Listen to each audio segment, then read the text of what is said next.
that are 7-2. So it's Minnesota. They're above the Saints right now because they've got the heads-up win. So it's Minnesota, then the Saints, and then the Rams. And so after that is Carolina at 7-3. So all three of those teams are 7-2. Eagles are 8-1.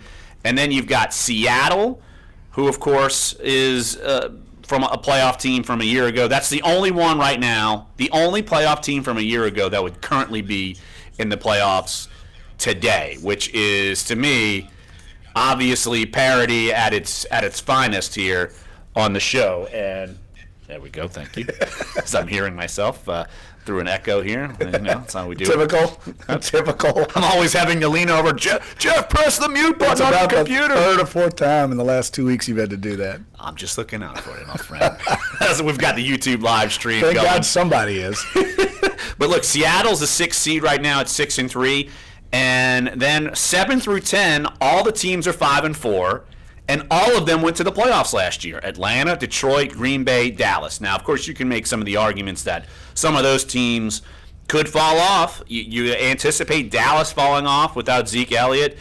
Look, Green Bay got to win in Chicago. Can they linger around? Detroit's lingering around, and they're all chasing Minnesota in that division. So this thing is so wide open. But just to kind of lay the point down that the Saints have needed to win all of these games to be in the mix for the playoffs. That's how competitive this thing is. That's a great point. I mean, you feel like they should have tons of distance between themselves and the rest of the league and the rest of the division and the conference, and they don't. I mean, they have a half-game lead on Carolina. I can't believe it. I don't know how Carolina's hanging in there. Maybe we're just skewed on Carolina because we saw that game against the Saints. And Up the Saints, close and personal, right? Right. We're just so much better in that one game. It just didn't even look competitive. And I have no faith that Carolina is going to come here and beat the Saints in the Superdome. I just don't see it happening. I don't either, despite their shredding of the Dolphins. But the Dolphins stink. That's the thing. So that's not the greatest barometer. But look, they've won 3 in a row, and after all kinds of little chaos with Cam Newton and the comments and all this other stuff, look, they've shot that away. They got rid of Kelvin Benjamin, and now they're scoring 40 points. I was going to say, that's the one thing I would say that has impressed me is their offense seems more dynamic now. They're faster on the perimeter, and they must have known that. They must have felt like, look, we've got some young guys here. Russell Shepard's part of that group, former LSU player, but it seems like their offense is kind of taking on the shape that they envisioned when they brought in Christian McCaffrey and Curtis Samuel in the draft. And they've got Devin Funchess, who's kind of become that number one receiver per se. And then Curtis Samuel, I'm sure Saints fans remember him through kind of the draft process. Look, someone who was backing up Zeke Elliott, and then he's now like basically a receiver, running back, kind of do-it-all thing. Of course, they got Christian McCaffrey. And look, the Panthers are on a bye this week, and Greg Olson's coming back real soon. So that's another weapon they haven't had all year. So, look, it's not like the Saints are say, like in 2013 when they kind of took a dive in the second half of the season and they go to Carolina late in the season. I think both teams are kind of ascending, and so they're going to play and meet up at some point, and it's going to be kind of one of those big boy football games right here in the Superdome. That'll be a fantastic game. Yeah. That could be one that people could potentially flex, I would think. Or am I wrong? You would think. That's a noon game, I think. And it's going to be probably for the division lead at the time, I'm assuming, if these two teams keep winning. I haven't looked at Carolina's schedule the rest of the way. I know the Saints, you think they're going to be favored to win against the Redskins. Really, the big hurdles for me the rest of the way are the 2 Falcons games, obviously the Rams game in LA, and this Carolina game. Well, you've got after the game with the Redskins is Week 11, Week 12 at the Rams, Week 13 Carolina comes to town, short week, Week 14 you go to Atlanta. That's going to be their tall task moving forward. Especially this Washington game. I think you pointed out yesterday. It's no pushover game. Washington's got a good defense. Kirk Cousins is a legitimate quarterback. I think he's better than what they've been playing at quarterback. And they've got a good coaching staff as well. So this is a game that I expect the Saints to win, but if they're not on top of it, they'll have a battle on their hands. Absolutely. So 504-260-1280 is the number to get involved in the show. We'll be talking more Saints, NFC, and of course the Saints, you would assume, and they are nominated for some of these Player of the Week awards. Alvin Kamara's in the Rookie of the Week discussion and the voting. Also, Mark Ingram's got Mark Ingram is in the Clutch Performer of the Week. I'm assuming whenever they announce the air and ground little gimmick that they have, that he'll be in that as well. But yeah, we're starting to see this. When you get rolling and you see these performances, it's no surprise that the Saints would be involved in this. But look, we're also going to talk LSU. Around 10:35, we will have Ron Higgins, LSU SEC columnist for NOLA.com and the Times-Picayune. He's going to jump on the show. Of course, LSU coming off of a good win, solid win against Arkansas. Then they're going to go up to Knoxville and take on a Tennessee team that Brady Hoke is now your head coach for the Tennessee Volunteers, as Butch Jones, I keep wanting to say Butch Davis. I mean, both have been fired. I don't know. Butch fired enough, but Butch Jones is out, and Ron is very familiar with the Tennessee landscape, so we will talk with him about that and just the coaching carousel. We know it's coming. Two jobs are open, two big boy jobs in, well, at least at one point, big boy jobs that were open in the SEC. So we'll talk with him about that and LSU going up there to take on the Brady Hokesters of the Tennessee Volunteers up at Neyland Stadium. And then the Pelicans, come on, Jeff, get on board. Yeah, that was impressive. 2 games above 500. Impressive in the fact that they played so sloppy and managed to get the win. Against a 2-11 team. That was quite an interesting game. That was not impressive. There's a lot of ways it was not to describe it. It was not impressive. My goodness. I mean, luckily Atlanta threw the ball away at the very end of the game, or they might have lost. Well, the Pelicans threw the ball away, and they could have lost on the last-second shot. So we'll talk about that. We'll hear from Alvin Gentry. Also, the stud of the game, Darius Miller, who was vital for that win. Yeah. So we'll hear a little bit from him and go through that. Probably do that 11 o'clock hour. We'll spread it around. So, but look, again, just got one guest, so we got some pretty open phone lines throughout the show. So to get involved, 504-260-1280 is the number to get involved here on Sports 1280, NOLA.com, and the iHeartRadio app. Dunc and Holder.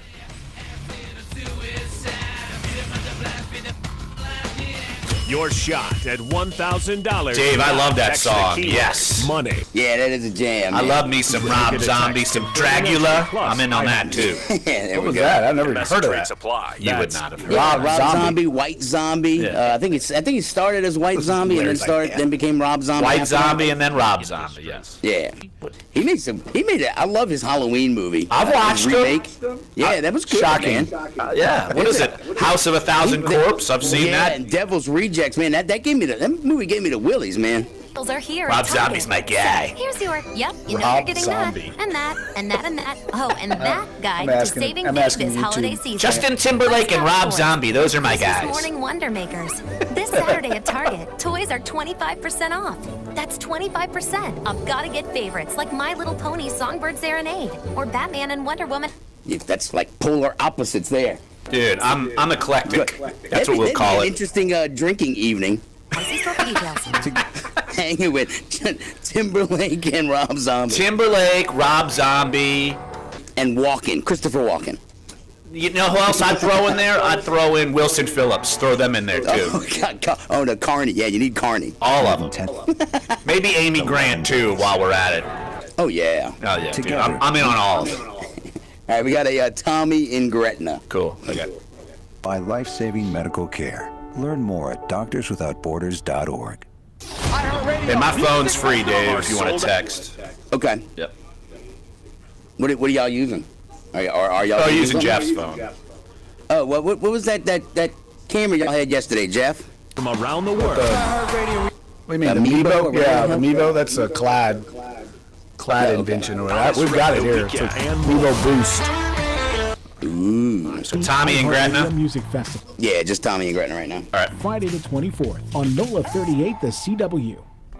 At the Home Depot, we take pros seriously, and we take care of business together with the brand names pros trust. We'll set you up for success and put the best savings on the shelves, like the Makita Lithium-Ion 7-tool cordless kit, a special buy at $3.99. Yeah, the schedule's like crazy. Like, even starting this week, Rams at Vikings, Eagles at Cowboys, Falcons at Seahawks. Pro Black Friday. It's like everybody at the Home Depot. Yeah, I'll read this off. A buddy just sent me something about the Redskins. Available in-store and online while supplies last. It's Macy's One-Day Sale. All right, 30 seconds. Deals of the day through Wednesday. Get 60% off coats and sweaters in standout styles, suits, dress shirts, coats, and more from your favorite designers. 50 to 65% off. Run, don't walk for 30 to 50% off shoes for her. Prep like a pro with 30% plus an extra 20% off mixers and attachments. Plus, it's time to shine with 45 to 70% off fine jewelry. Earn plenty points during Macy's One-Day Sale. Plenty, lots of points, lots of places, one rewards program. Savings off regular and sale prices. Exclusions apply.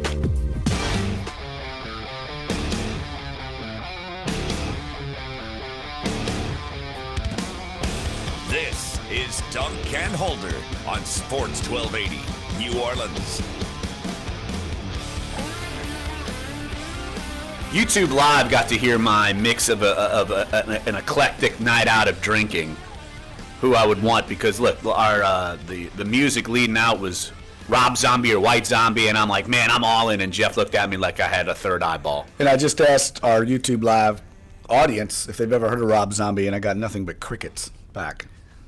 What? Dave, we need to educate them. Making my point. We've got to educate them. Rob Zombie, White Zombie. That's a hard road, man. I know, that is a difficult road. Let's see. My night out of drinking was Rob Zombie, Justin Timberlake, the three Wilson Phillips, maybe Amy Grant. Look, just mix them all together and see what happens. That would be a hell of a festival, like a music festival with that lineup. That'd be a great Christmas CD. What are you talking about? Let's do it. They should do We Are the World. We are the children. Like a trying to attract listeners, not spurn them. Maybe I'm like giving them some great ideas. You never know. Additional I'm talking about the singing part, not the I purposely butchered that. I don't need to show off my skills. You definitely have a better voice than I do today, for sure. Well, normally I would say typically you do. Yeah, well, even more so today. Let's get some callers' voices. Maybe they're better than ours. Maybe they'll take the show over by a coup. 504-260-1280 is the number to get involved. Tommy in Gretna. Tommy, thanks for calling Dunc and Holder. What you got? Hey, how you doing, guys? Good, Tommy. Hey, quick question. Aaron Glenn, the job he's doing with those DBs. I seen it last year, the way he was able to keep the ship flowing with the injuries. But this year, what a phenomenal job he's doing with that group. The strength of the defense, obviously, and how dangerous would this defense be if we still had Nick Fairley? God. Hey, Tommy, that's some great points. Look, you talk about Aaron Glenn, and look, you're always giving Dennis Allen some credit, putting the right pieces, but you do think back to last year, and they were patchwork, like B.W. Webb and Sterling Moore, their corners, and they were able to at least kind of keep them competitive. And now this year, when you've got Marshawn Lattimore, you've got Marcus Williams in there, you figured out how to use Von Bell.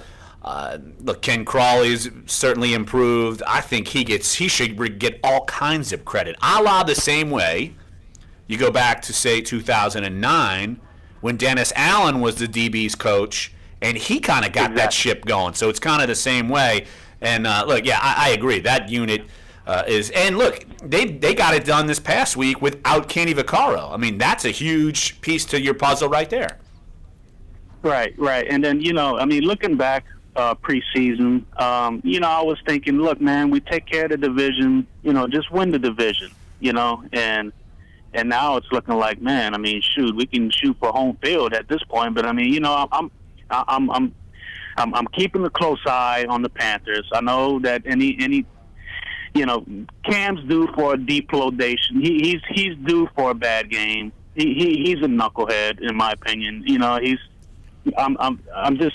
The only team that I'm really worried about is Philly, because they're stacked. Minnesota, say what you want. The Super Bowl's in Minnesota. You know how that goes. You know the whole theory. If the Super Bowl's in your hometown, you're really not going to make it. So, but Philly's the only one that I'm really. Rams,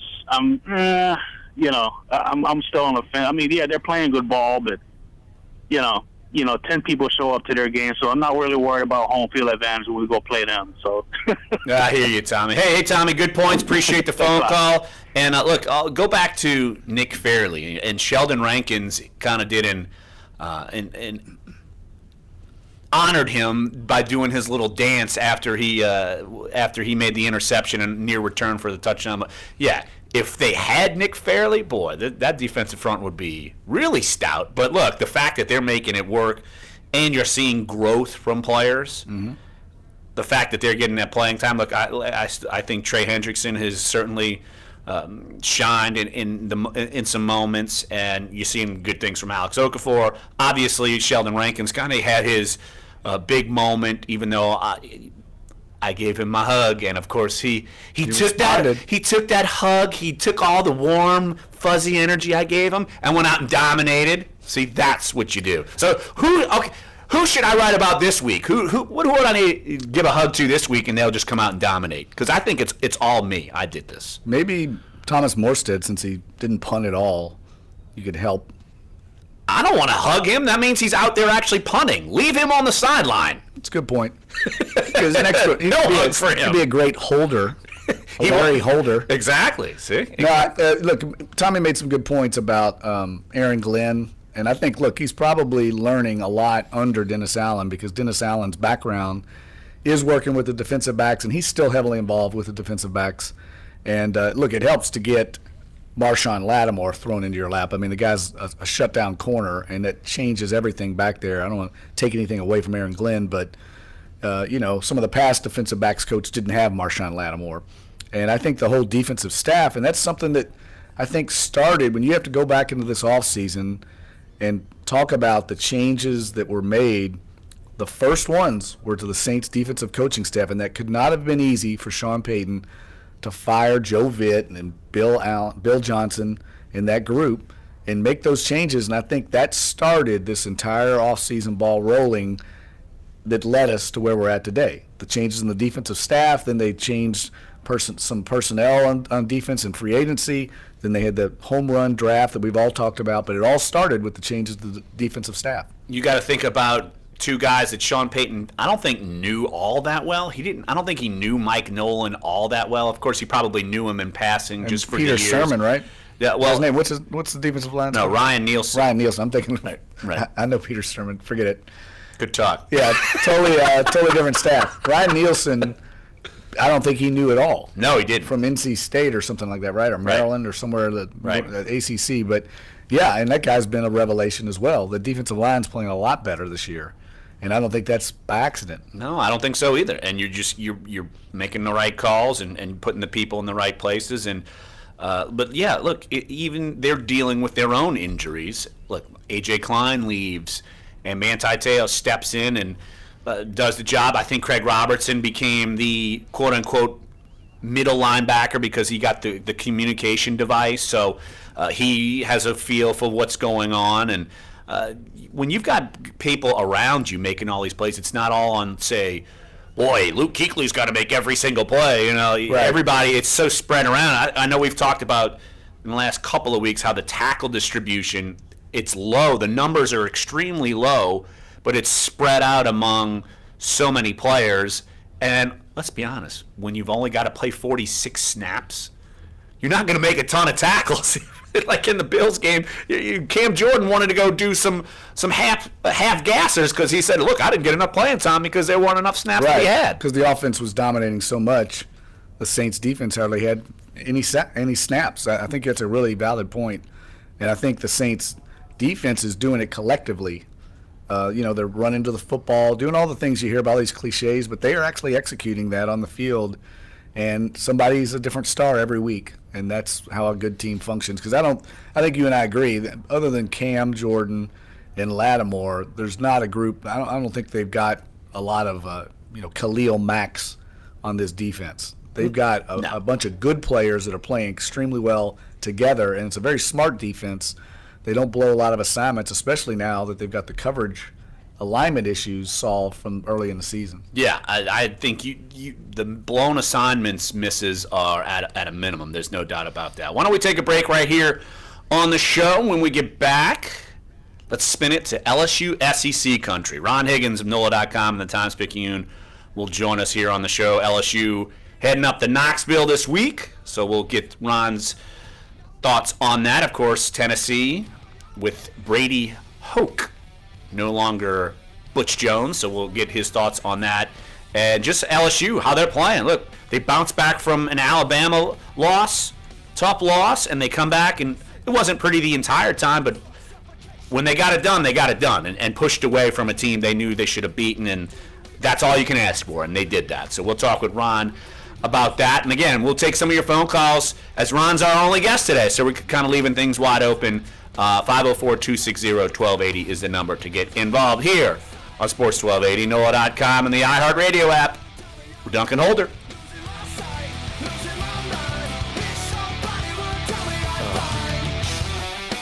Yep, definitely Amos. He left us some evidence over here. What? Amos hair. Your forecast on Sports 1280, New Orleans. Save that, you sell it on eBay. This report is brought to you by the Exogen Temporal Scanner Thermometer. Happy Tuesday from the Fox 8 Weather Center. I'm meteorologist Shelby Latino. Temperatures will climb into the low 70s this afternoon with sunny skies and no rain to speak of. We'll see temperatures falling into the 40s overnight on the North Shore and 50s on the South Shore, then back into the low to mid 70s for tomorrow. Oh yeah, so what time are you going? Will take us through the end of the week with highs near the 80-degree mark by Friday. From the Fox 8 Weather Center, I'm meteorologist Shelby Latino. Have a great day. The Exogen Temporal Scanner Thermometer is the top choice of doctors, nurses, and other health professionals nationwide. Make it your choice, too. The Exogen Temporal Scanner Thermometer. I've never even heard of this event. It's the future, past, present, future New Orleans. Well, you think everyone's watching that show with the girl and the dragons and the game and the throne. But just like the show, that's fantasy. More people in America listen to the radio than watch that throne show. It's true. Radio reaches 93% of Americans each week. That's more than TV, Facebook, and Google. Put that in your dragon and smoke it. Radio reaches more adults, teens, and even millennials. So if you're a marketer, get the most out of your marketing dollar. Talk to the folks who dethrone TV. Wow, that is iHeartMedia.com for the just randomly today. I asked like 2 or 3 people today this week on Big Easy Deals. Get a family 4-pack to the Audubon Zoo for just $38. Check out the exotic mix of animals from around the globe. Don't miss the Watoto Walk, the playful monkeys, or the mysterious white alligators. Go to FoxSportsAM1280.com. Keyword deals. eBay really wants you to shop with them. Evidently, Jeff has never been to a strip club. Rom/White Zombie is every 5th song played at the club. Need more zombies. Yeah, we got Ron. Okay. You see the YouTube? 20% off all purchases. Somebody on YouTube said, "What is this now? Torture Tuesday?" It's like we're going to the dungeon. Exactly. Yeah, the dungeon. Those are good times, man. Right, man. You couldn't. If you're on the second floor of the dungeon, you couldn't jump up and down because the security get mad at you because it would shake the whole building. Yeah, is that right? The dungeon is. You're talking about the bar in the court? Yeah. I've been to that place a bunch of times. It doesn't even open until like midnight. I was a bouncer there for about 3 or 4 months. Why does that not surprise me at all? I'm a jack of all trades. The old dungeon. Posters through its merch bar platform. Well, the funny part was the guy Chicky. I think he still owns it. When I bought my bar, he's the best advice he gave me. He goes, I don't want to see you back in my bar. You know, you stay at your bar, focus on your business. Don't come drinking at mine. I'm like, all right. So I didn't see him for like 5 years. Then when I'm like, hey, I sold my bar, he's like, hey, good. Come on back. Listen. Yeah, right. It's #1 job site. Whether you need entry-level or highly skilled employees, Indeed helps you find great talent and make the right hire. Indeed is offering new users a $50 credit to give their first job post premium visibility as a sponsored job. Redeem this offer at Indeed.com/promo. That's Indeed.com/promo. Terms, conditions, and quality standards. Here we go.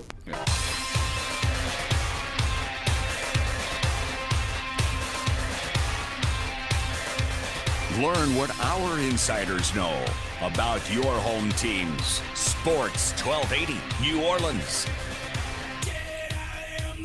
Jeff, put this on your playlist. More zombie. Gosh, I feel like I need to bite the head off a bat.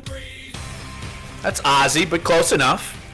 Yes. Yes, feels like it. Family tree. Yes, feel like some kind of animal sacrifice needs to be performed. Some sort of animal sacrifice. That's bad. Oh, sweet Jesus. On that note, I don't think anyone's worried about the Butch Jones sacrifice up in Tennessee because he's gone. Brady Hoke is the head coach, at least for today and maybe the next 2 weeks. And LSU's going to take on Tennessee. And join us right here on the show, Ron Higgins, LSU SEC columnist for NOLA.com and the Times-Picayune. Ron, you see, before we get to LSU, like we know how long you've known the Tennessee landscape. Just where do you think this program is right now? Because, you feel like you've screwed up a bunch of these hires and you kind of fallen into the abyss of just kind of being there and not being a major force within college football. Just your thoughts on the landscape of the entire program and the school right now. Well, it's made a bunch of bad hires in a row. Lane Kiffin stopped him to wipe his feet for a year. And they followed that with Derek Dooley, who always thought he was the smartest person in the room, and he wasn't. And with Butch Jones, who was riddled with cliches every day. They need a guy who can come there who could not only recruit but actually improve players and get past cliches. Players aren't stupid. They have the same thing over and over again. They want to be coached, and this team just never got better. So it's going to have to be a big splash hire. Because it's hard to coach at Tennessee in this aspect, and people think, well, Tennessee, that should be it's a great job, unbelievable facilities, great tradition. Tennessee doesn't have great in-state high school football. They don't. They don't have. You can't compare Tennessee to any state around it. Alabama, Mississippi, Louisiana, Georgia, Florida. Tennessee doesn't have great in-state high school football. And so they've got to go outside and recruit really well, and they really haven't done that great, that aspect. And so the next guy comes in, he's going to have to be dynamic. They're going to have to go after a guy who's pretty dynamic and either a young guy who's well-known or a guy who's been there and done it. Well, Ron, that's a really good point that you dovetailed right into my question, because I know when Charlie Strong was kind of emerging at Louisville, he turned down the Tennessee job, and one of the things that I heard from people close to Strong in the program was that he worried about recruiting. There's not a great recruiting base in the state, and that for a long time Tennessee was able to go into Georgia and South Carolina and get players, but now that Clemson has emerged under Dabo Swinney, that's no longer really an option. So you're right, they have to become a national program, and I'm not sure how viable that is in this day and age. I agree. See, people will say, well, how they win a national championship? How they have that run? Well, first of all, they got Peyton. That helps. Helped get a lot of people. But also, it timed up at a time in the SEC where all the programs around it were struggling. Georgia was struggling. South Carolina was struggling. LSU was even struggling. That's before Saban got to LSU and closed the border on LSU. It timed out, from like 94 to 90, 98, 99, there's a bunch of programs that were down, and Tennessee went in and plundered all this talent in surrounding states and built a national program. But when all those states start hiring coaches, Ole Miss, Georgia hired Rick. Florida, eventually got Urban.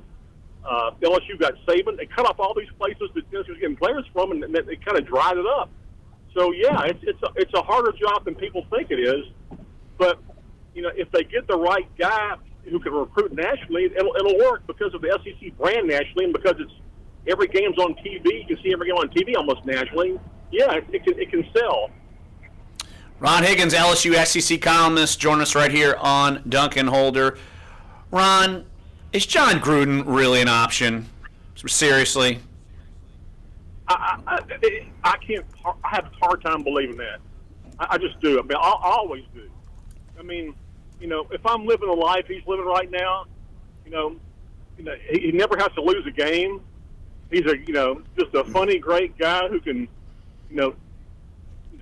talk to quarterbacks and do shows with them, and just break down film and do Wild Wings commercials and be a funny guy.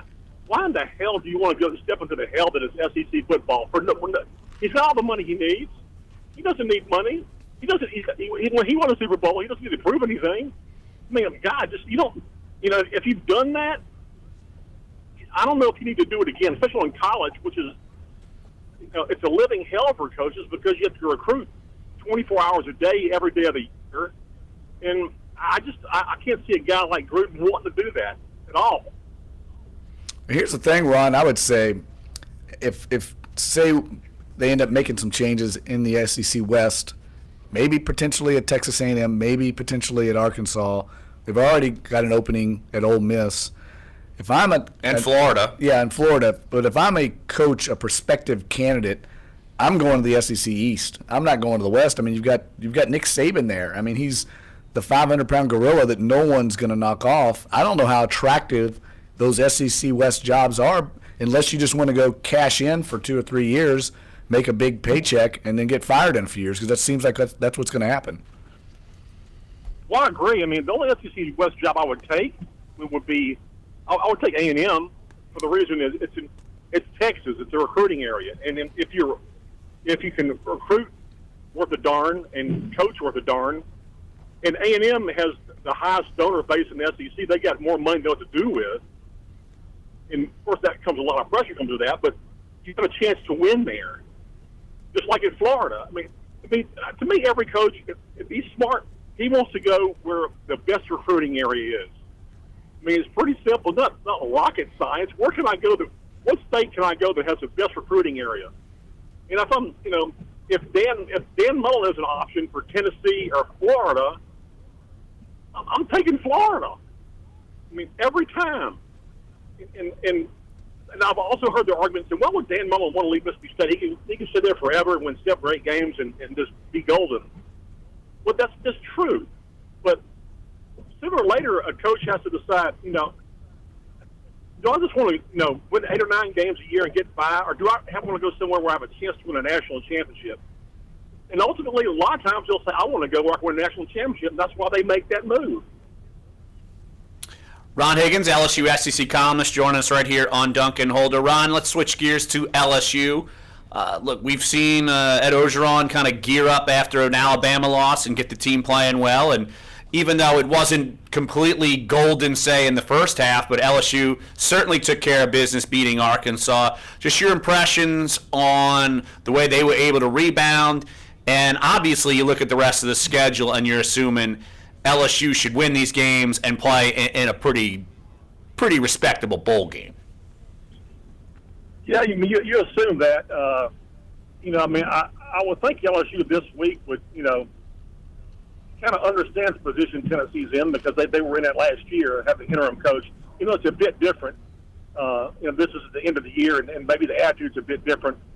You know, when say for Tennessee rather than LSU, which was last year changed coaches 4 games in, and you know, Tennessee changed coaches after the 10th game, and you don't know how committed they are these last 2 games.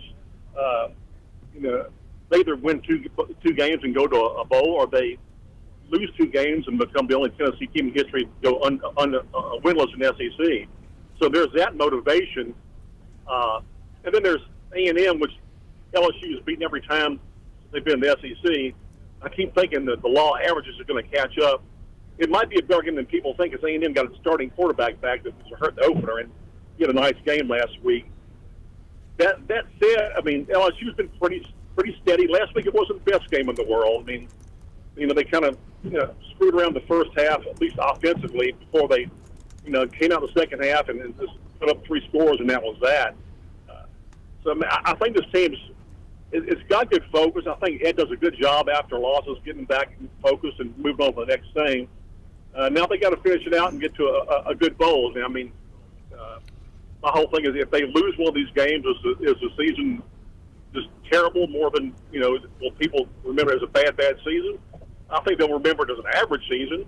You know, right now the players are calling it a good season, not a great season, which is an accurate description. Ron, the one thing that stood out to me in that Arkansas game was Darius Geis is back. I mean, he looked like the guy that we thought we were going to see all season long.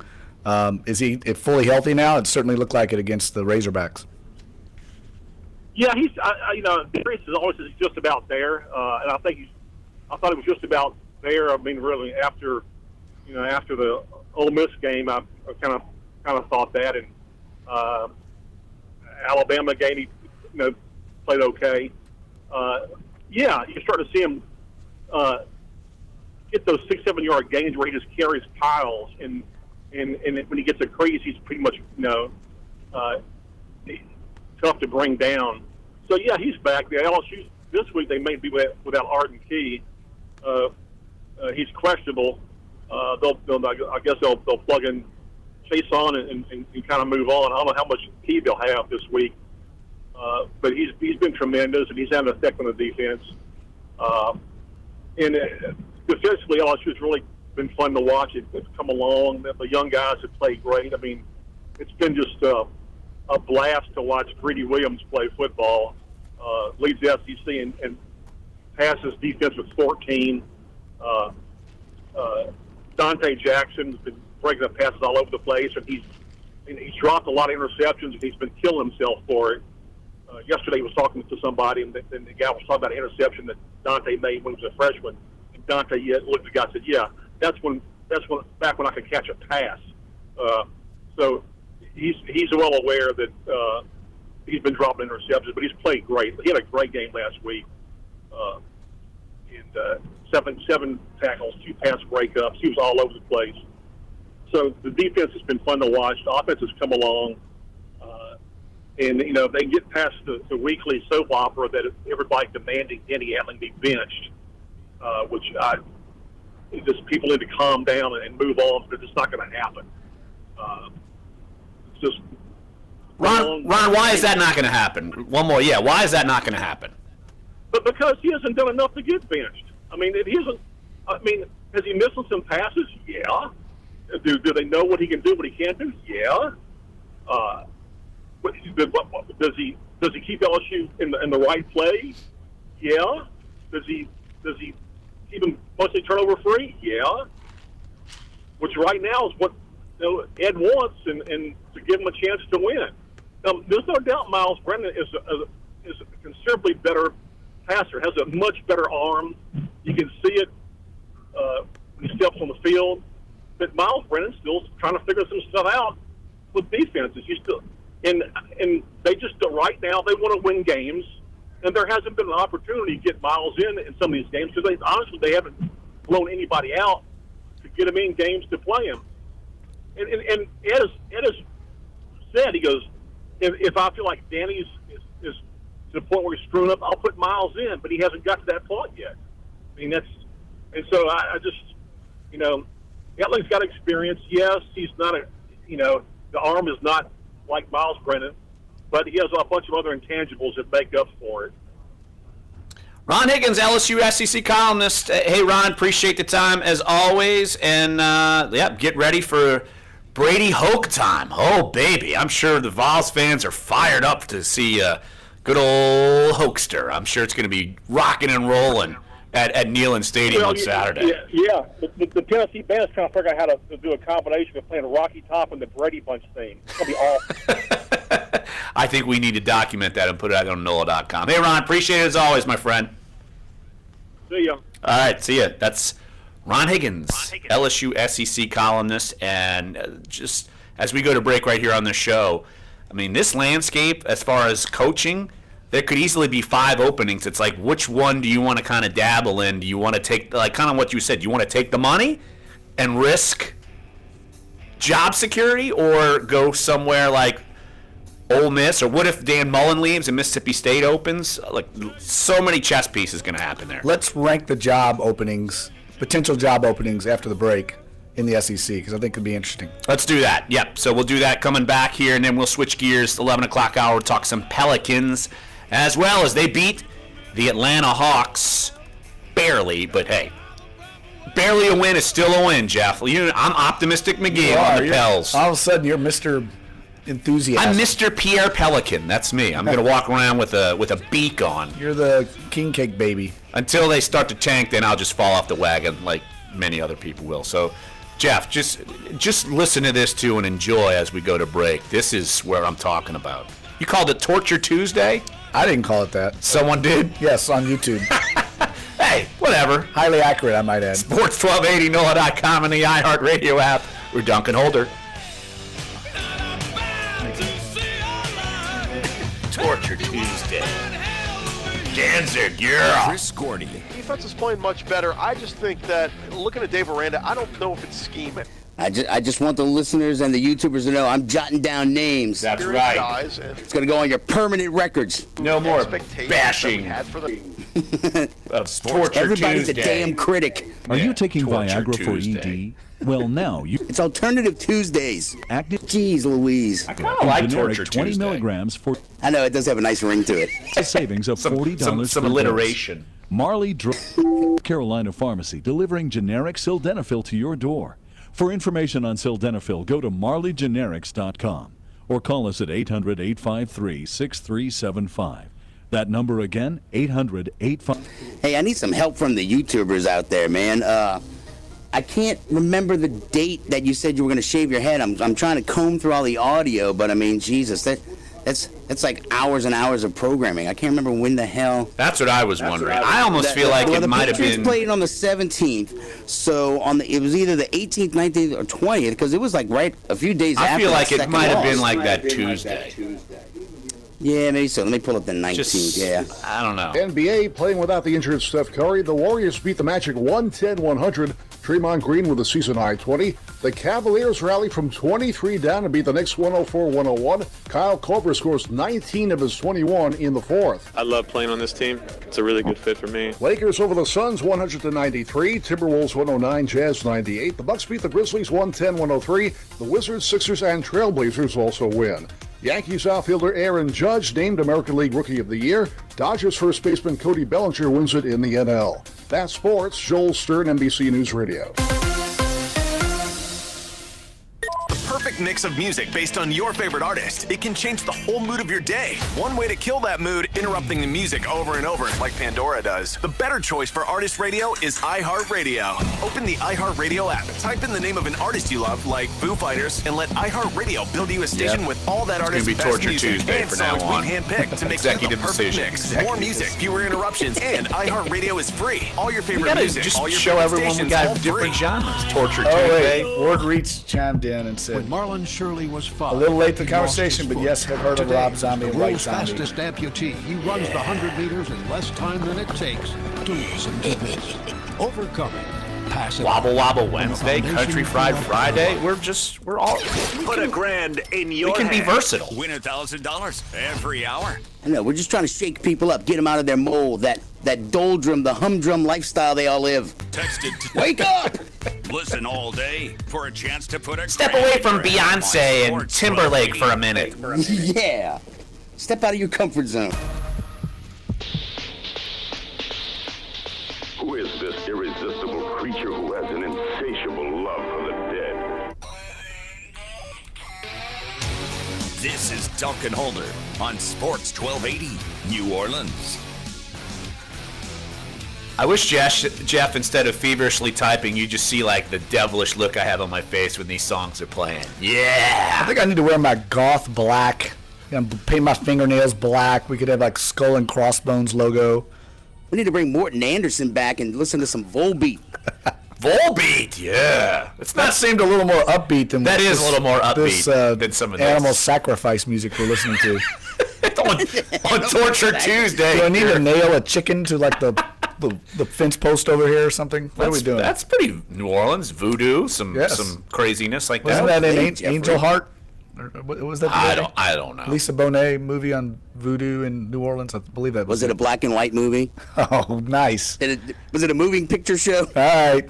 I just write down Peanut Gallery. I just remember that they had like voodoo in one of the old Bond movies with Roger Moore, and it was based out of like New Orleans, and they had all kinds of. I think Jane Seymour might have been in it. That might have been her movie. That you're talking about James Bond movie. Yeah, which one was that? Everybody listening is going to know except us. Yeah, that was a famous one. They had the famous boat chase scene or whatever through the swamp with the old hick cop. And they had like the old Louisiana State Patrol like trooper cars. Diamonds Are Forever, maybe? Does that sound I don't know. Someone help us out here. I don't know. We'll definitely need help on that. Anyway, yeah. That was a famous Bond movie. It was Roger Moore for sure. Yes. Yeah, Roger Moore's the best Bond ever. What? No, Sean Connery. No, it's not even close. I'm a Roger Moore guy. This is like going back to Samoas and Thin Mints. Twitter poll. I'm a Roger. I'm going to lose. I'm in the minority. I know this, but I don't care. Not a hot take. That's just how I feel, Jeff. It's just how I feel. I respect your being wrong take. I like that. It's not a right or wrong thing. It's a subjective thing. I mean, it's your opinion. Look, you don't like Torture Tuesday. I enjoy Torture Tuesday. Subjective. No one's right or wrong, but that's what we are. That's my problem with that kind of hard rock kind of weird stuff. No one looks like they're enjoying anything. Everybody looks angry and mad and like hates the world. Maybe that is their joy. Being angry is their joy. That makes a lot of sense. My brain is unraveling here into a knot. Come on, man. Smile a little. What's the problem? What's so bad? I never see an angry like acid rocker. What is that music called? What kind of music is it? Acid rock? No, it's not acid rock. That's what I'm saying. What kind of music is it? I don't know what you're talking about. Like Sex Pistols or something like that? Not like punk rock? No, this goth stuff. This. I don't know. I feel like that phase is phased out. Like, I don't know. Am I wrong, Dave? Does that phase still exist? I don't know. I have no idea. What was Metallica? What would their genre be? Heavy metal? I think that would be their genre. Back when they were like had Brother and Mary. Thank God. Yes. He knows the movie.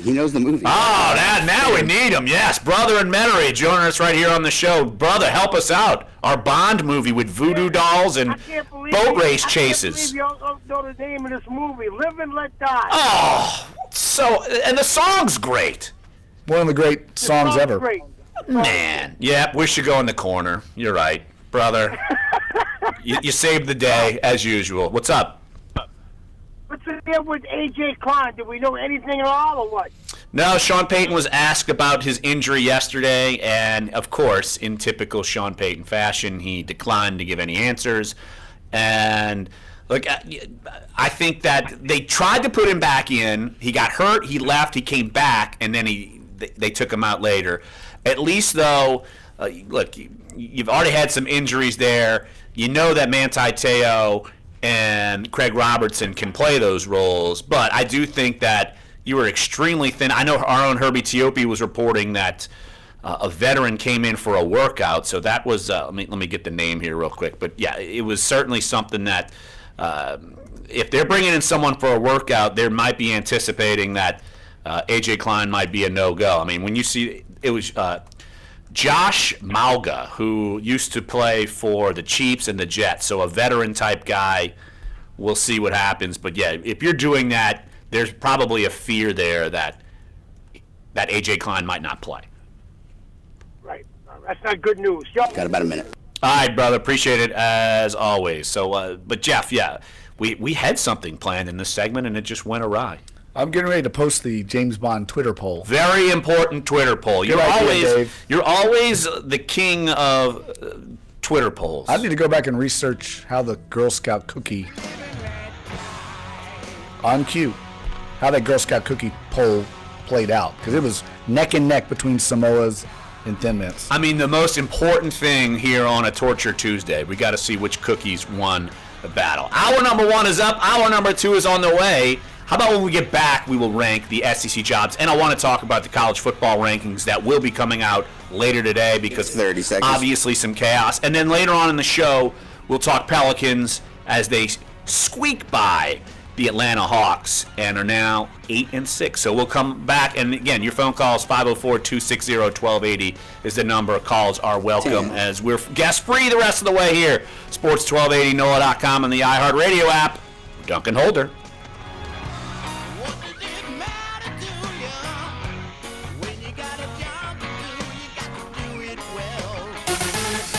Yeah, there's 4 different Men are guys. more likely than women to experience sudden cardiac arrest during or just after sex. Pierce it's one of the Brosnan. first They got a look few at other sudden ones. They got cardiac arrest there during was sex. the early guy. Researchers found that it's linked David to about Niven or 1 something. in No, they had one 100 random sudden one where he cardiac was in arrests for like men 1 or 2 of versus them. 1 in 1,000 in women. The study appears in the Journal of the American College of Cardiology. The founder of the Brain Injury Protection Advocacy Group says the NFL's concussion protocol is a fraud. Concussion Legacy Foundation CEO Chris Nowinski leveled his criticism after a hit on Sunday left Indianapolis Colts quarterback Jacoby Brissett holding his head but put back in the game. Nowinski said Brissett showed the clearest signs of concussion so far this season, but the Colts said Brissett passed through concussion testing only to develop symptoms after the game. How? You know, we had another caller wanting to say, he's like, it's live and let die. You idiots! I knew that was going to happen. Like, what's wrong with you? I know. That's the one you should absolutely know. Right. Song. Search Sports 1280. We're idiots.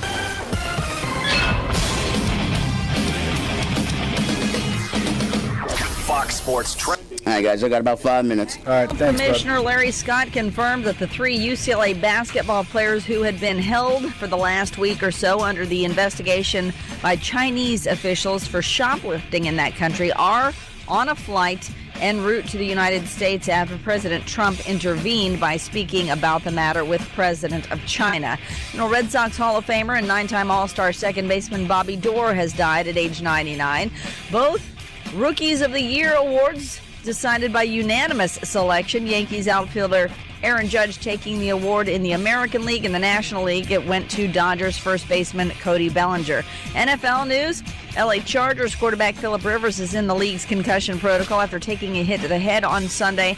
Cowboys linebacker Sean Lee could miss a few games after straining his hamstring Sunday in the loss to the Falcons. I'm Deb Carson. Everyone does it. In the living room, the garage, at the kitchen table. Everyone you know. Your kid's teacher, the neighbor, the coffee guy. Hey, you're doing it right now. I'm talking about listening to radio. Radio is huge. And radio ads like this connect with 93% of Americans a week. That's bigger than TV, Facebook, and Google. So if you're a marketer, with radio, you reach more of who you want. More boomers, more Gen Xers, even more millennials. So get to iHeartMedia.com for the one place everyone is. AM, FM radio. Come on, everyone's doing it. Even though the holiday hiring season began a month ago, several big retailers are still hiring. Sharon Reed reports. It's certainly a workers' market right now. Peter Harrison is the CEO of Snag-a-Job. It's an agency that matches hourly workers with the employees who need them. And he says major retailers like Toys R Us, JCPenney, and Kohl's are likely to keep holiday hires around past the new year. The number of employers who keep people on just keeps growing. This year, 93% of employers in our survey expect to keep workers on. He also says some retailers are tossing in extra perks like food stipends and employee discounts as they search for holiday workers. Sharon Reed, NBC News Radio. Congressional Republicans are moving fast on 2 big tax bills. The House is expected to debate and vote on a sweeping bill later this week. In the Senate, members of the Finance Committee will start going through a similar but separate bill. Sweeping tax cuts are at the heart of both bills. Republicans insist that tax cuts will primarily help working families. Democrats call it a big Republican gift to the wealthiest Americans and corporations. Pot prices in New Jersey could plummet if the state legalizes recreational marijuana. Sarah Lee Kessler with the story. Governor-elect Phil Murphy has promised to legalize marijuana during his first 100 days of taking office. The website priceofweed.com says high-quality illegal marijuana sells for nearly $350 an ounce in New Jersey. But based on what they see in Colorado, where recreational pot is legal, the price could drop by $100. Weed entrepreneurs think they'd eventually have 1 million customers in the Garden State. Sarah Lee Kessler, NBC News Radio, New Jersey. Consumer and business news. Ted Astorgadu, NBC News Radio. Gross. Hi, I'm Lieutenant Governor Billy Nungesser. Louisiana is more than just a place to visit. It's our way of life. Hey, it's Clyde's buddy. Join the nearly 2 million people. Billy Nungesser. Paddle and hike our state parks. Billy as we invite you to do the same. You know, he's probably secretly like, his campaign manager or fan club president. Fontainebleau to explore the ancient mounds at Poverty Point World Heritage Site. So fill up your car and staycation right here in our home, Louisiana. That means Roger Moore has a chance. Kim Kardashian celebrating the upcoming birth totally of wrong baby on every number poll. 3. The reality star throwing the shower for go her rig third this child, a Roger girl, which Moore she's having poll through a surrogate because of medical issues she experienced while pregnant with her son Saint. Dozens of cherry blossoms filled the star's home for the occasion, the baby due in January.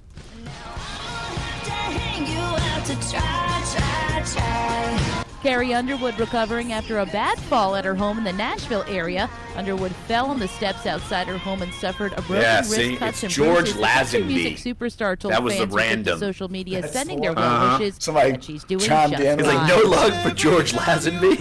Heresy. Sam Smith landing Ew, his first God. #1 album on the Billboard Damn, 200 you're not chart. here The in Thrill third It All, place. which sat at the top of the album's chart, was released What about November Timothy 3rd, Dalton? following He didn't his make the first list either. full-length Yeah, movie he- Four set in the Lonely spots. Hour, I should have done the which debuted other. at number 2 in No, 2014. no. Guns N' Roses going to keep right on Timothy touring Dalton into wasn't so 2018, good. extending their Not in This Lifetime George tour Lazenby. with an That's- overseas yeah, trek George that Lazenby. includes a headlining slot at the Download Festival.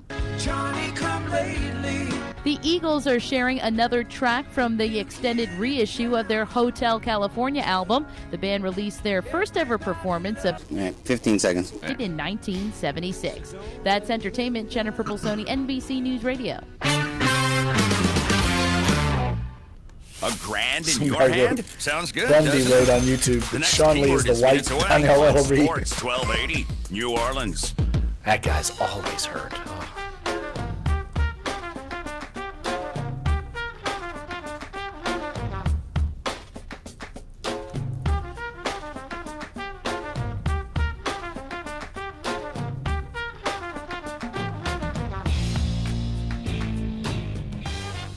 Duncan Holder, hour number 2 here on a Tuesday, November 14th. You missed any of hour number 1? Sports1280.com, NOLA.com, iTunes, SoundCloud, and YouTube page. You can check out all of the zaniness we've talked about after the show. And Jeff, you have, speaking of zaniness, you've put up your James Bond Twitter poll. You've scoffed at the results of your Girl Scout cookie poll. Just not, things are not going your way with the Girl Scout cookies. Sorry, buddy. Truly disturbing results. Almost 300 votes in our Girl Scout cookie poll. And Thin Mints, I'm disturbed to report, won 41 to 38% in a very neck-and-neck race, very close competition over Samoa's, which clearly are the better Girl Scout cookie. It's not even close. I don't even know how the world got to 41%. What are these people thinking? Thin Mints are like the Paul McCartney of Girl Scout cookies. So what's the Samoa's then? John Lennon.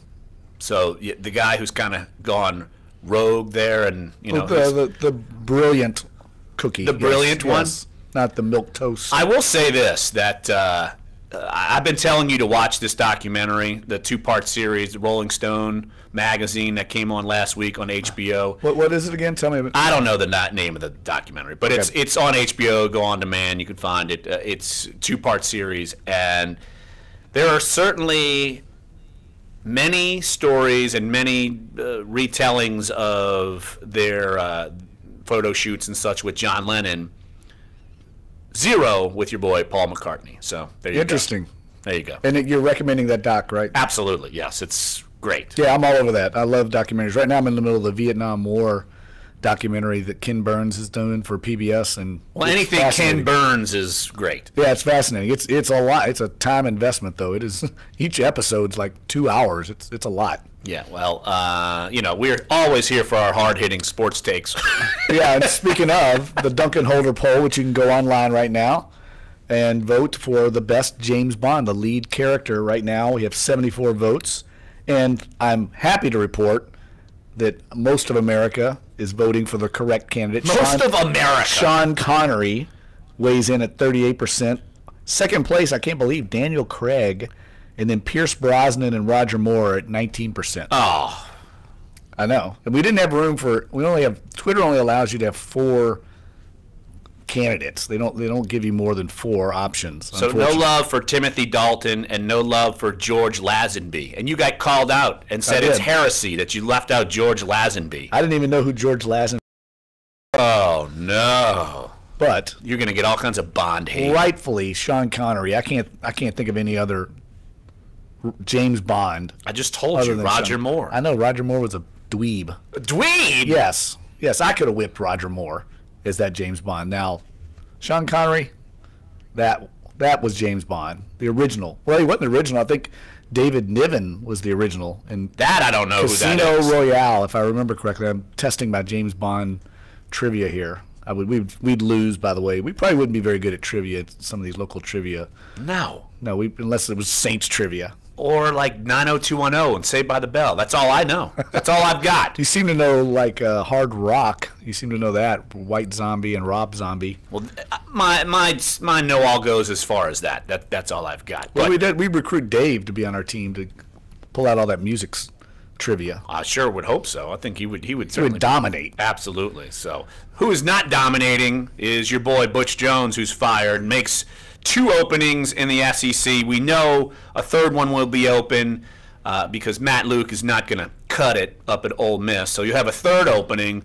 We assume Arkansas is going to have an opening, and it is a likelihood that Texas A&M has an opening, and we wanted to kind of rank the jobs because you look at some of the places, pluses and minuses, and we had Ron Higgins on, LSU SEC columnist, on in the first hour, and that's kind of how we spun off into this conversation.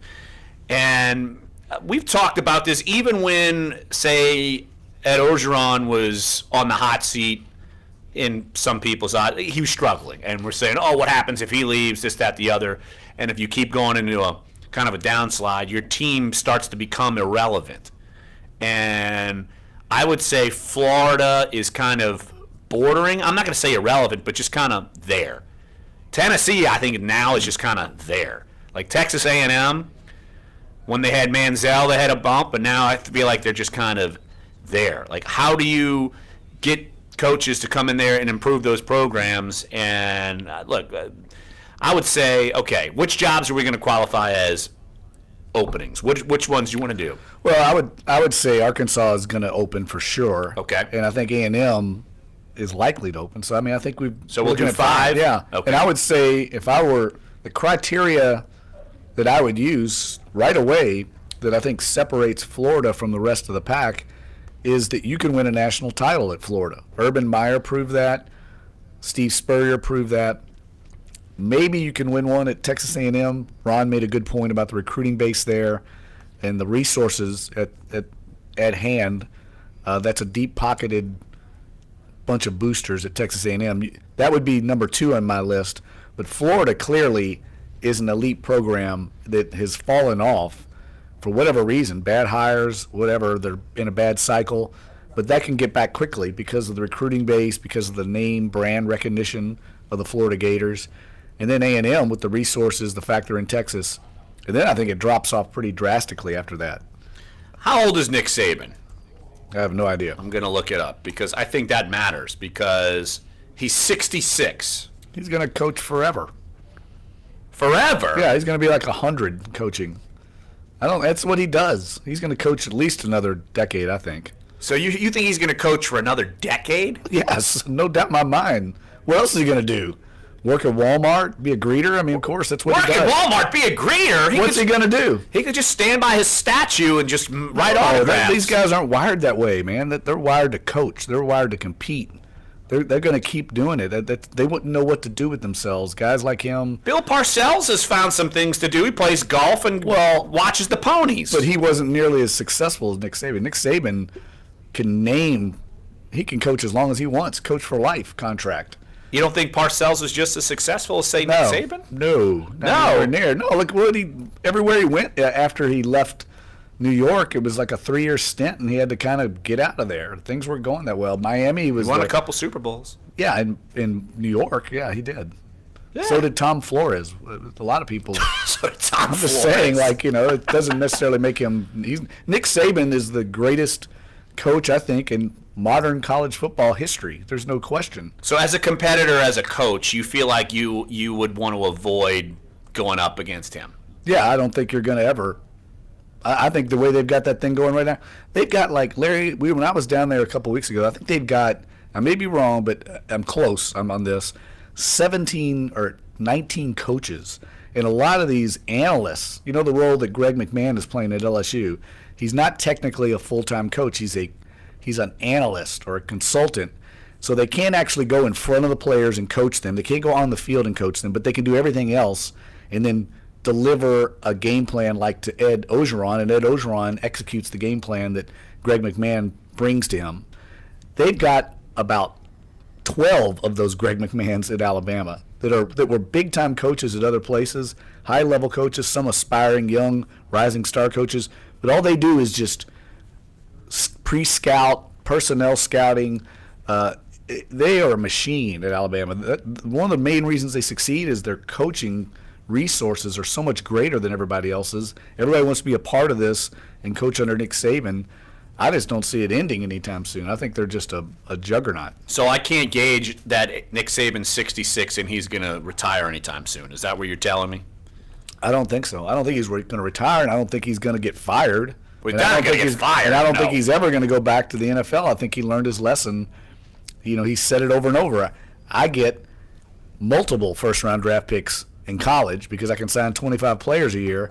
In the NFL, you get one, and then it's that inverted draft. It's skewed to basically create parity. That doesn't happen in college football. There is no parity. They're going to get the top players every year. If you read that book that Phil Savage has out on Alabama, you understand that they're recruiting the cream of the crop, and these guys now all want to go there because they know they're getting prepared for the NFL. I mean, the guy, Dylan Moses, who came in, I think he had 2 sacks against LSU the other night. He was one of the top recruits in the country. He's third string right now at Alabama. I mean, he'd be starting at most places. He'd be starting, I'm sure, at LSU. Yeah, and the number one running back in the country, actually the number one overall player. I'm blanking on his name, but he's the number 4 running back on their depth chart. He's amazing.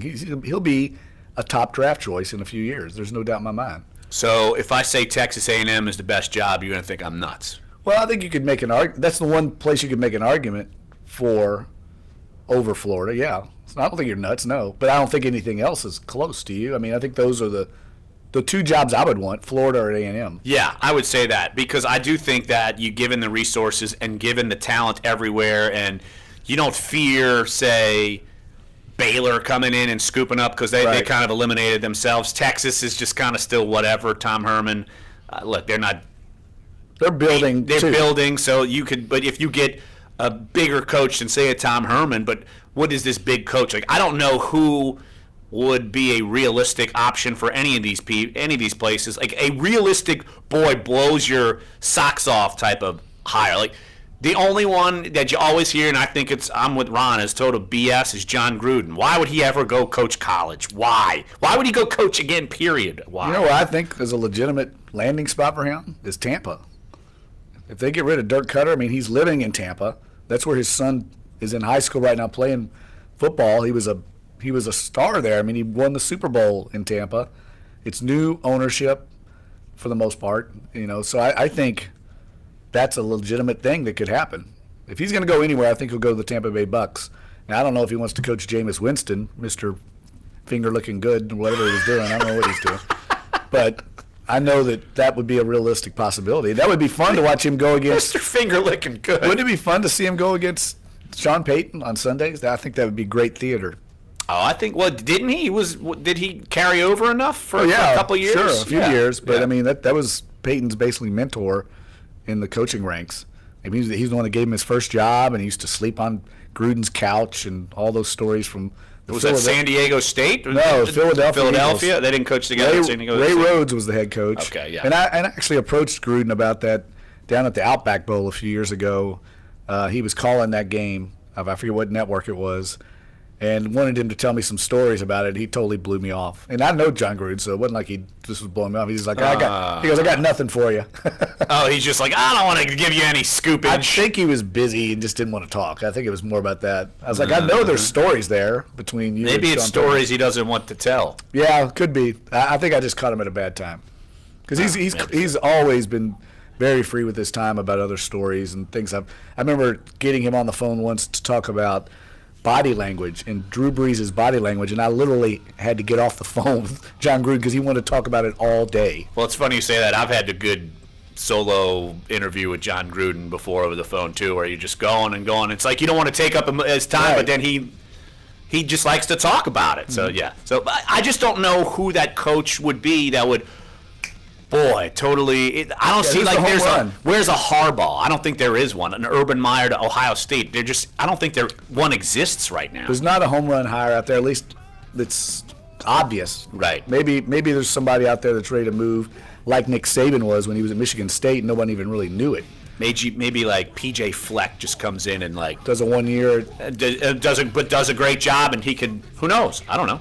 Saban had to come from Michigan State, so. Maybe Fleck would be that guy. The one guy's name that's out there is Scott Frost at Central Florida. He's the rising star, and I think he's going to be a candidate at Florida or Nebraska if that opens. Yeah, I would agree. So listen to this, Jeff. Just absorb it. I need to bang my head against the wall. Let's do that. Wall nearby. Just banging on our banner here on YouTube Live. So good theater. So come on back. Sports 1280 NOLA.com and the iHeartRadio app. Dunc and Holder.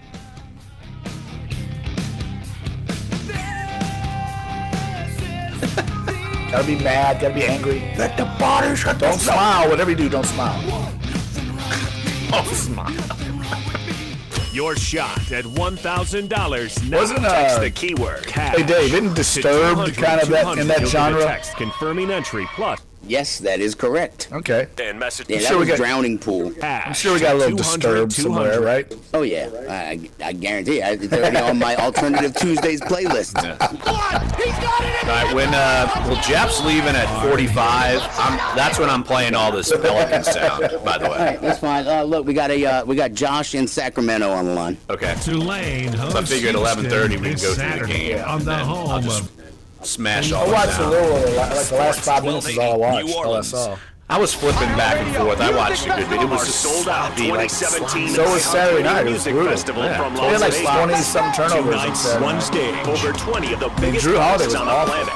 Celebrated with iHeartRadio fans from around the last world. Last night, Darius Miller bailed him out. Our sold-out 2017 iHeartRadio Music putting Festival, Coldplay, Big Thomas Rhett, The Weeknd, and more. They would, anytime watch our must-see iHeartRadio Music or Festival. Boogie had the ball, they would triple team. And Friday the 24th on Just force everybody else to do something. CW. That's interesting. Triple team.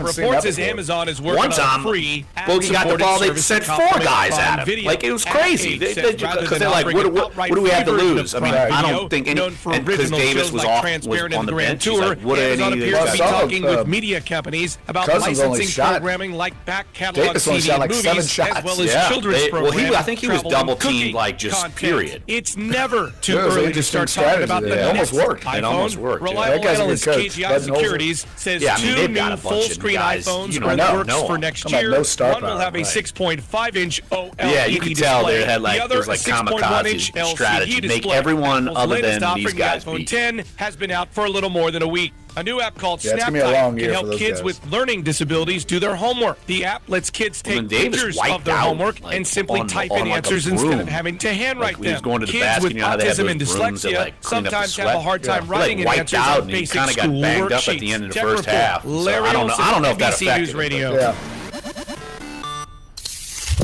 The sound drop. But yeah, you needed like Etwan Moore. You needed like big games out of Etwan Moore and Darius Miller, and they got I wrote for my wife, and I proposed to her with it. I knew I was going to marry her. I knew she was going to be the mother of my children. I knew. We all just were like, let's write about that. Let's write about when you know, that energy of knowing you have to just create it authentically. And it's been the greatest gift of all that people make it their wedding songs or invite it into their lives in that way. Find out more at the sound drop. All right, 30 seconds. Allison is perfect. I mean, she'd never tell you that. She's humble and perfect. She likes everyone. She even likes her untidy roommate's weird guinea pig. Allison, wait, are you texting and driving? Allison, no. That's the exact opposite of what I was just saying about you. Why, Allison? Why? Texting and driving makes good people look bad. Visit Here we go. .org, brought to you by the National Highway Traffic Safety Administration and the Ad Council.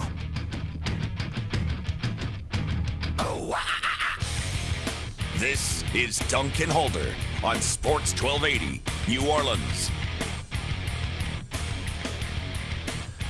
All right, Jeff, college football playoff polls come out tonight, and AP Top 25, Alabama 1, Miami 2, Oklahoma 3, Clemson 4, Wisconsin 5, Auburn 6, Georgia 7, Ohio State 8, Notre Dame 9, Oklahoma State rounds out the top 10.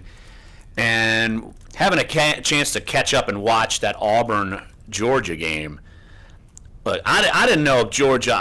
Look, I thought they were a good team.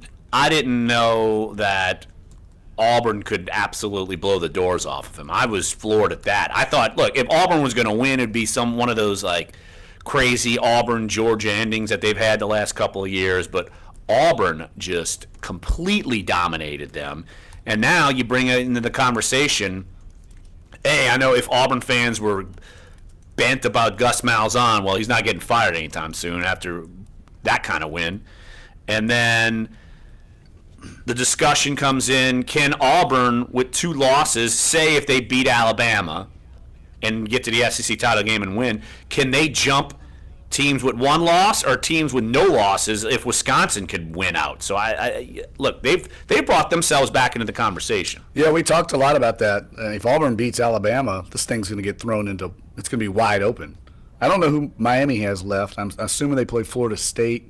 They always play them at that rivalry weekend, but Florida State's so down, I don't see them as a threat. I don't really either, yeah. And I don't know if they have to play Clemson or not. Do they play them in that? They would play each other in the ACC title game, so there would be a collision course. So someone's going to eliminate someone. Yeah, Miami plays home against Virginia and then at Pittsburgh, and then you'd have the title game. So one of those two will cancel each other out. It looks like ACC is going to get 1. The SEC is going to get 1, potentially 2, but probably 1, right? Big 12. They might not get any. Well, if Oklahoma stumbles, they won't get any. They're the viable candidate, right? Right. They're 9-1, and if they can't get through the Big 12, if they lose a game, say in the title game or somewhere, they will be bumped because 9-2, Oklahoma's not gonna, and no one else is gonna challenge. Like TCU's 11, but they're 8-2, and that's not gonna happen. So what about Wisconsin, Oklahoma, Clemson, and Alabama? That sounds right to me. That sounds like the potential Final Four. Well, the fact that Notre Dame's probably out of it, yeah, it could be. But look, I think Wisconsin's going to be susceptible, so you never know. Let's hit the phone lines. 504-260-1280 is the number to get involved. Josh in Sacramento. Josh, thanks for calling Dunc and Holder. What's up, Josh? Thanks for taking my call, guys. You got I'm trying to reclaim my title as #1 caller from the West Coast. I mean, when I gave that claim, boy, there were a lot of people that were ready to go Royal Rumble, dude. So, look, you better bring it. They were. So, I'm trying to bring it. So, I think just 2 things. One off-topic thing about the Saints. I think that I thought last week was going to be a real test of, like, the Saints' defense and where they are. But I think this week with Kirk Cousins, everyone's kind of overlooking Washington. I think this week we play a quality quarterback. I saw what he did to Seattle, came up there, and I saw what he did to Minnesota. So that makes me think, okay, this will be a good test of where the Saints defense is. He goes rampant, goes up and down the field. We got to work on some things. But LSU, the thought that I had was, I think it's kind of fair for LSU and other teams that are doing so well, like not this year, but last year, where we play like the top team in the whole entire college, or college rankings every single year, and without fail, we either lose by 3 or we lose by a lot. I think there should be some grace when doing these college rankings. If you play the top team, then if you lose by 3, you stay put. But if you lose by 6 or a touchdown or more, you can go ahead and kind of drop and fall off. I think it's just unfair because LSU every single year has to play the top team. in college football. So, I mean, I'll let you guys argue about that or what you think about that. So I agree 100%, and that's why I'm wholeheartedly for like a 16-team playoff. I feel like 16 teams gets everybody in the mix. You can have these lower level conferences that I think, like a Central Florida. I'd love to see Central Florida play somebody this year. You've been on that bandwagon and get them in. Yeah, and then you make a great point about LSU being stuck with Alabama. LSU has a chance. Right now, it's so closed off, and we're arguing over who's better. Is unbeaten Wisconsin better than one-loss Clemson? I mean, who knows? No one knows. No one knows that, and that's the problem with college football. Is it's a beauty contest. We're judging without really knowing the teams playing each other. If you get 16 teams, I think it really opens it up to where legitimately everybody's included, and no one's going to get left out that could possibly make an argument that they could win a national title. I think of the year I covered LSU when they had 2 losses, and remember they got in the BCS. They had 2 losses that year. I mean, it was miraculous. I think one of the games they lost was, I mean, they needed West Virginia to lose, right? To Pitt, and then Missouri to go down, and they were so close to not making it, and they ended up winning the national title. I think, right? Did they win it that year? Yes. They won the national title that year, but they were so close to not even making it, and it was just happenstance that they made it. That's my point. Is you can make arguments. No one knew at that time that LSU was the best team in the country, and they almost didn't make it by process of elimination. That's my problem with college football, and I don't think 4 teams is enough either. I think you open it up. They do it in 1AA, the old 1AA. I don't know why they can't do it in Division I. Well, would you cut down on how many games they play in the regular season, or would you just add games? You could. I mean, that's what cracks me up about, people talk about player safety, and that's an argument against the 16-team playoff. Well, no one argued when they added a 12th game. Nobody argued that. They added an extra game. You can't. Every other school is doing it. Every other level of college football, I should say, is doing it. And it certainly is viable, and it'd be tons of revenue brought into college football that could help out as well, because networks would bid astronomical numbers for a playoff of that size. Well, we all know why that's not happening right now. Yeah, we do know. You're right. The bowl money, yada, yada, yada. Right, the tradition, and it's like a bowl lobbying. Bowl's not going to do it. Now, if you incorporated the bowls, because, look, I don't want to do away with the Sugar Bowl. There's great tradition there. There's just a way I think you could make it work and have the bowls included in it in some way. But if you have a 16-team playoff, wouldn't you love to see Central Florida play one of these big teams? And it'd be cool to see. I'd agree. Central Florida might be able to win. I mean, a few years ago, Boise State beat, Oklahoma? Everybody saw that game. No one thought Boise State could win that game. But it's because there's a perception issue in college football. Well, good luck, my friend. Sorry, I'm on a soapbox. I need some Rage Against the Machine or something. Wow, I think you do. Yeah. You need. I don't know where we're going to pull that off, but why don't we take a break right here on the show? You can rage against the turnover machine that are the New Orleans Pelicans, even though they won. Still winning sloppy, but I don't care. They're winning. 8-6.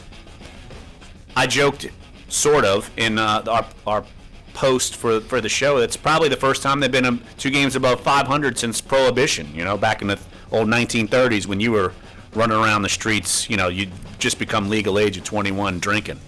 I knew I'd get an age jab at some point. We can't go a show without it.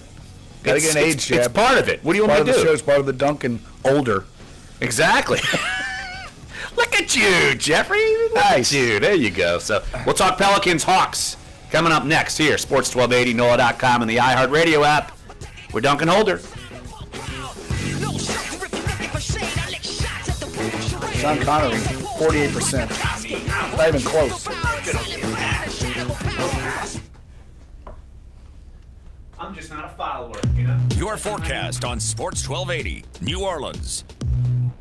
This report is... Hey, Jeffrey, out here. Get District. I'm going to leave at like 11:45. So maybe take another break at 11:45. Tuesday, mostly sunny through the afternoon. At this thing. Today's high only. And I have no voice. Well, good luck with that. I know, I have no voice of all days. Back to the upper 40s on the North Shore, low to mid 50s south. Wednesday, sunny in 73. Thursday, sunny in 76. We warm up to near 79, sunny on Friday. Then on Saturday, rain chance comes in at 30% with another front as we turn windy and much colder for Sunday into early next week. From the Fox 8 Weather Center, I'm meteorologist Bruce Katz with your Weather Authority forecast. Bring the family to the annual French Market District tree lighting in Washington Artillery Park, across from Jackson Square on Thursday, November 16th, with a performance by the Louisiana Philharmonic Orchestra String Quartet at 5 p.m., followed by the tree lighting at 6 p.m. Learn more at frenchmarket.org. Are you taking Viagra for ED? Well, now you can get Sildenafil, the active ingredient in Viagra, in generic 20 milligrams for $2 per tablet. That's a savings of $40 per dose. Marley Drug is a North Carolina pharmacy delivering generic Sildenafil to your door. For information on Sildenafil, go to marleygenerics.com or call us at 800-853-6375. That number again, 800-853-6375.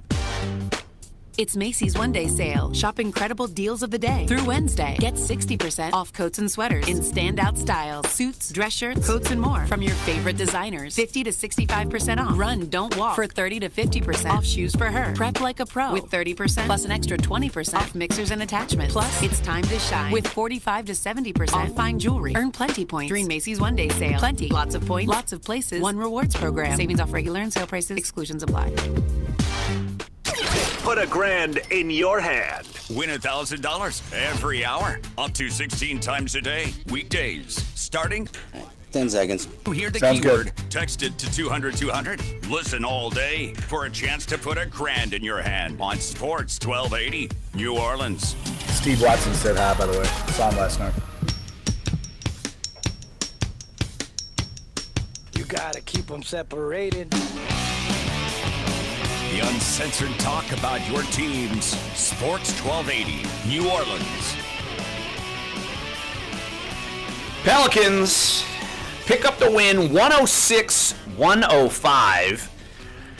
They protect their home court against the now 2-12 Atlanta Hawks. And Jeff, you look at the Hawks lineup, and I would think maybe basketball nitty-gritty junkies would know who some of their players were, outside of Pelicans fans who remember Luke Babbitt. But other than that, it's not like they seem like they were going up against these world beaters. And yet I was telling you during the break how their strategy, and you could just see the production, their strategy was to, at all costs, don't let Anthony Davis and or DeMarcus Cousins beat them.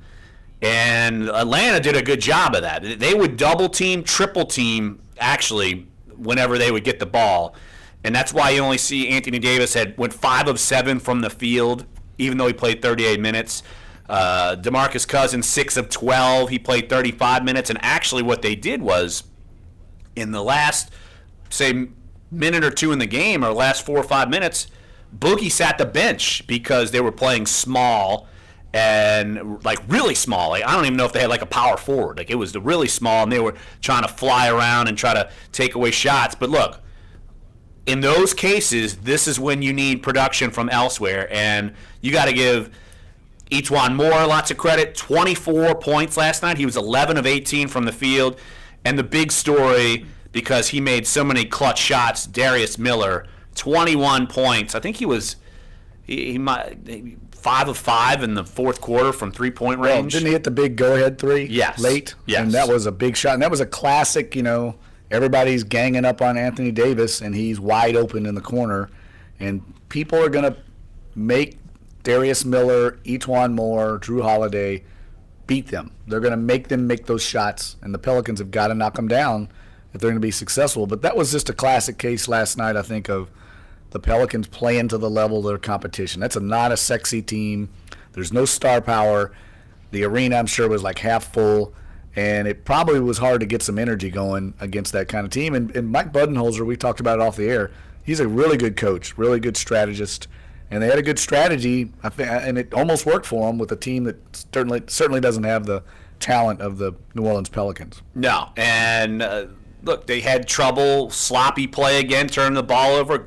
Cousins had 7 turnovers. Anthony Davis had 5. And look, it was almost at the end where Cousins almost threw the ball away trying to inbound it, and Davis has to save it and kind of throw it, and they gave him another shot. So it was sloppy. There's no doubt about that. And you said when you covered the game on Saturday, it was another sloppy performance that they were able to just kind of eke out and win. Yeah, they had the season high 21 turnovers in that game, and Cousins had a lot of turnovers, and they're bad. There's a difference in turnovers. Sometimes they're more, what's the word I'm looking for, egregious than others.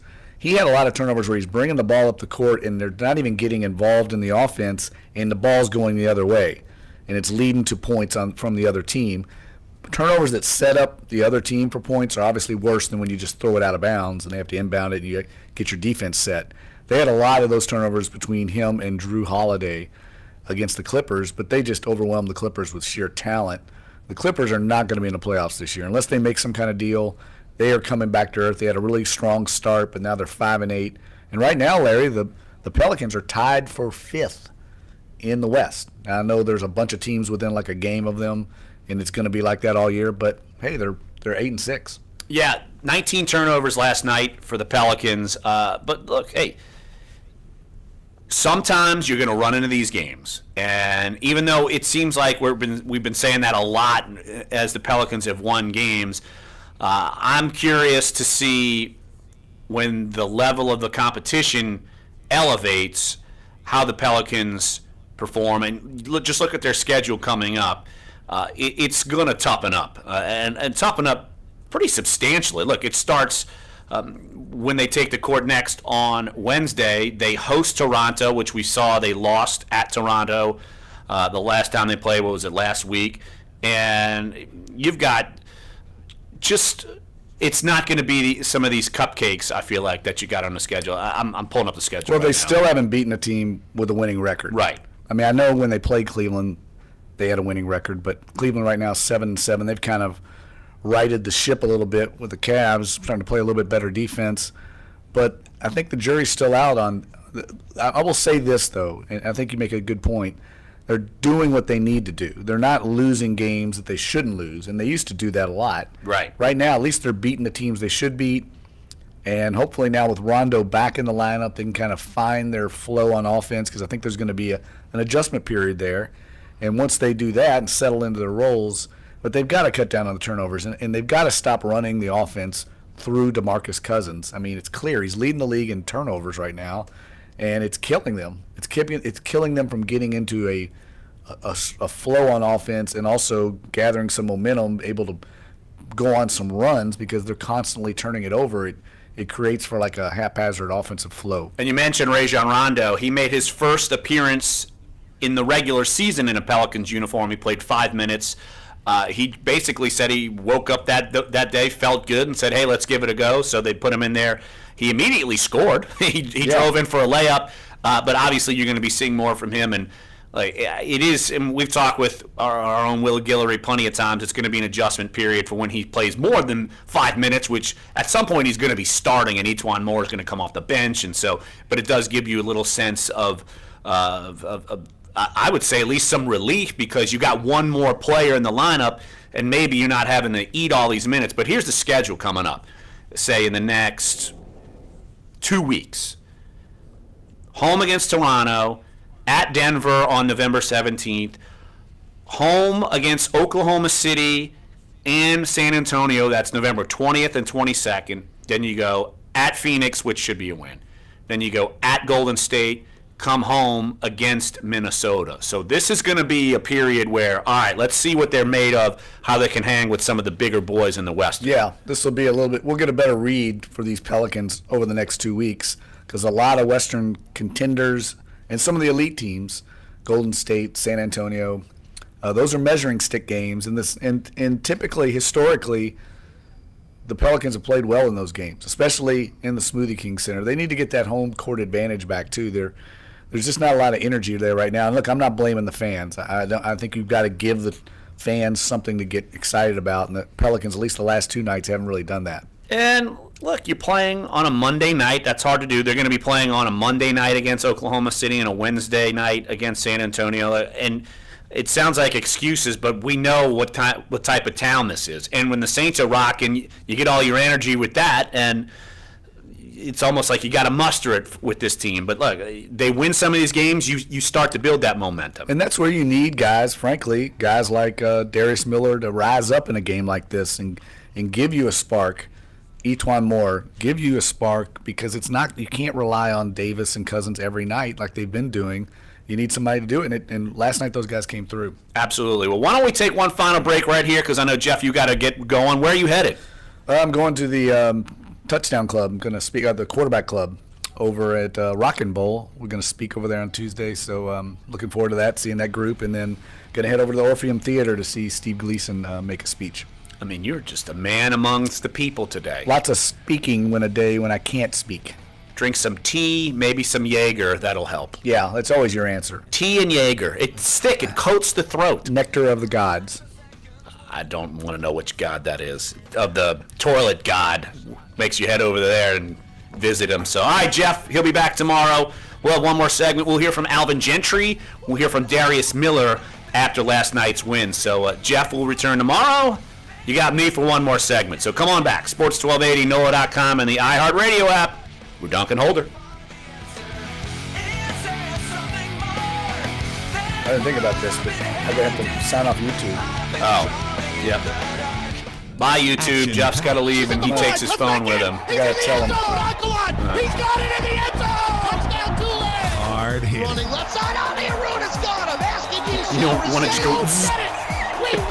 This is Tulane football. Tulane hosts Houston this Saturday on the home of Greenway football. Sports 1280 New Orleans. This November, forget the turkey, because TMC's bringing beef. Leonardo DiCaprio and Tobey Maguire have a new member of their entourage, Orlando Bloom. Toby's wearing all black because he knows this is beautiful. I'm just like obsessed with 25 semifinals should be announced next week. She went to a New York fashion show. She's super popular. No, you don't say super popular. Popular, not popping. Wow, you even hear any Ebonics. TMC's thankful all November. I thought we'd get Sam on next week. Rams, LA, and all that. Men are more likely than women to Don't get him when we're up against a hard break. Arrest during or just after sex. We can't get him when we're up against a hard break. Studies to look at sudden cardiac arrest during sex. See, Rambo, we're like, gotta go, bye. About 1 in 100 sudden cardiac arrests in men versus 1 in 1,000 in women. The study appears in the Journal of the American College of Cardiology. The founder of a brain injury protection advocacy group says the NFL's concussion protocol is a fraud. Concussion Legacy Foundation CEO Chris Nowinski leveled his criticism after a hit on Sunday left Indianapolis Colts quarterback Jacoby Brissett holding his head but put back in the game. Nowinski said Brissett showed the clearest signs of concussion so far this season, but the Colts said Brissett passed through concussion tests